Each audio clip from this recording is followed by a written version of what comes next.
Shalom, que Dieu vous bénisse. Mon nom est Ange Josaphat et nous sommes à notre grande émission Anakazo du lundi.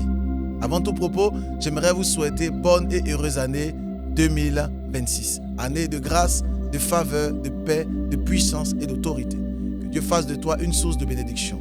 Anakazo du lundi.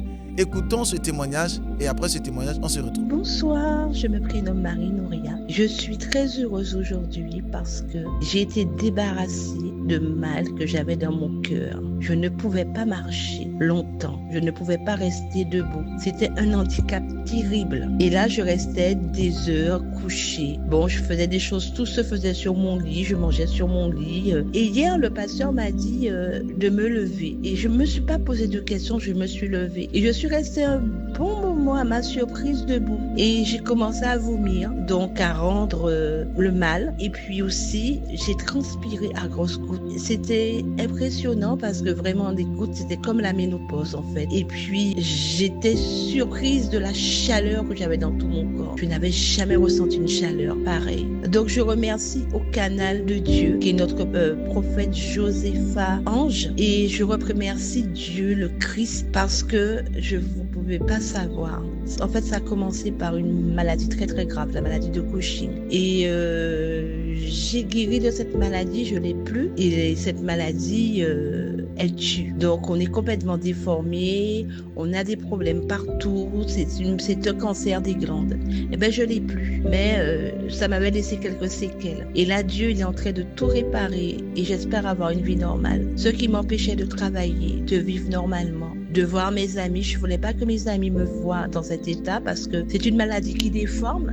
La chance, c'est que je ne suis pas devenue obèse parce que ça rend soit très maigre, soit très obèse. Et grâce à Dieu, maman bébé, donc ma mère adoptive, a pu voir la maladie que j'avais puisque les médecins ne voyaient pas. Et elle m'a soignée en restant toujours dans la prière. Et elle aussi, je la remercie. Merci pour tout, pour vos services, vous prophètes et votre équipe. Et je vous souhaite beaucoup de bénédictions. Quel témoignage extraordinaire, surnaturel. Nous bénissons Dieu et nous acclamons le Seigneur pour ce qu'il fait. N'oubliez pas de pouvoir envoyer vos témoignages sur le numéro qui s'affiche et même sur le mail. Envoyez vos témoignages pour la gloire de l'Éternel et assurément, l'Esprit de Dieu nous fera beaucoup de bien. Nous sommes en 2026 et nous sommes dans cette belle année et beaucoup de personnes se posent la question comment préparer 2026, comment monter en 2026 et comment faire des choses extraordinaires. Vous devez savoir que 2026 n'est ni bon ni mauvais. 2026 prendra le caractère de celui qui le détient. Pendant que je priais, l'Esprit de Dieu m'a fait comprendre que en 2026, nous allons parler sur un thème très important qui aidera et qui favorisera ton élévation et ton succès. Je vais parler toute cette semaine sur les liens de famille, les liens transgénérationnels. Pourquoi? Pour la simple et bonne raison que très souvent, ce qui détruit ta vie est souvent un lien de famille. Lorsque je faisais mon étude, je me suis rendu compte que dans la parole de Dieu, il y avait un homme qu'on appelait Abraham. Abraham est allé dans la maison d'un homme, un roi qui s'appelait Abimelech. Et lorsqu'il arrive chez Abimelech, Abraham ment. Et Abraham dit que son épouse, qui était Sarah, n'était rien d'autre que sa sœur. Plus tard, Abraham met au monde un fils qu'on appelait Isaac. Isaac également arrive chez un certain Abimelech et lui également, il ment. Et il dit que sa femme Rebecca n'était pas son épouse, mais n'était rien d'autre que sa sœur.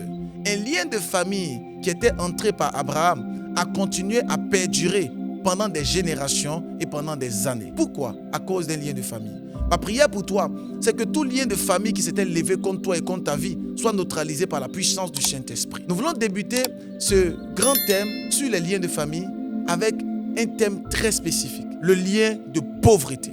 J'aimerais lire un texte qui va nous aider. Dans le livre d'Ecclésiaste chapitre 9 à son verset 14, la Bible dit « Il y avait dans une petite ville, avec un homme en son sein, un roi puissant qui marcha contre elle, l'investit et éleva contre elle de grands forts. » Verset 15, « Ici trouvait un homme pauvre et sage, qui sauva la ville par sa sagesse, et personne ne s'est souvenu de cet homme pauvre. » Ce texte m'a choqué. Cet homme était sage, et il avait délivré toute une ville d'un homme puissant par sa sagesse. Mais la Bible précise que personne ne s'est souvenu de cet homme pauvre. Pourquoi? Pour la simple et bonne raison que cet homme était pauvre. Sa pauvreté avait détruit sa vie. Pour la simple question de pauvreté, ou parce qu'il était pauvre, l'Esprit de Dieu n'était pas capable de pouvoir l'investir dans la royauté. Et personne ne s'est souvenu de lui. On ne parle pas de lui dans le livre des Chroniques, on ne parle pas de lui dans le livre des rois, ni dans le livre des souvenirs. Pourquoi? Parce qu'il était pauvre. Vous devez savoir qu'un lien de famille, un lien de pauvreté, dans ta destinée, dans votre vie, peut vous empêcher de vivre la gloire de Dieu. Je lève la main et je prie pour toi.